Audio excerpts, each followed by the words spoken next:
Magandang araw sa inyong lahat. Ngayon ay ating alamin bakit nga ba may mga cartoons or anime na gumagamit ng gamit o hayop na nagsasalita na gaya ng sa tao. At ano nga ba ang tawag sa ganitong pamamaraan?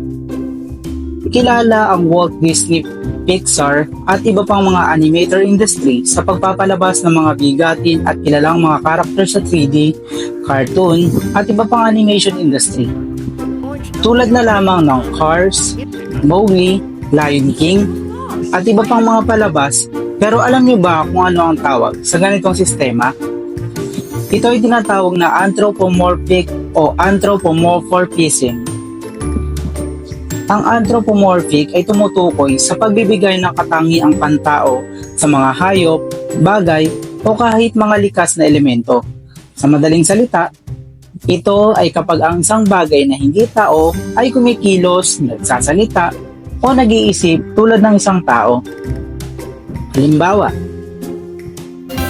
Hello Kitty, isang pusa pero kumikilos tulad ng tao. Mickey Mouse, isang daga pero may sapatos, nagsasalita, at may emosyon. Car Pixars o yung movie, mga sasakyan na may mukha at personalidad na parang tao. Ginagamit ang anthropomorphism sa cartoons, anime at iba pang media para gawing mas relatable at engaging ang mga non-human na karakter. Kadalasan itong ginagamit upang mas makahikayat ng manonood, lalo na kapag sa mga pambatang palabas. Ang salitang anthropomorphism ay may pinagmulan na wikang Griego. Anthropos, ibig sabihin ay tao. Morph, ibig sabihin ay anyo o hugis. Kapag pinagsama, ang anthropomorphism ay literal na nangangahulugang pagbibigay ng anyo o katangian ng tao sa mga bagay na hindi tao tulad ng hayop, bagay o konsepto. Ginagamit ito sa iba't ibang larangan, lalo na sa panitikan, reliyon at sining.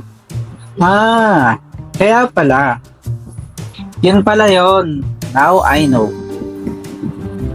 Don't forget to like, share, and follow for more video updates like this. Thank you for watching.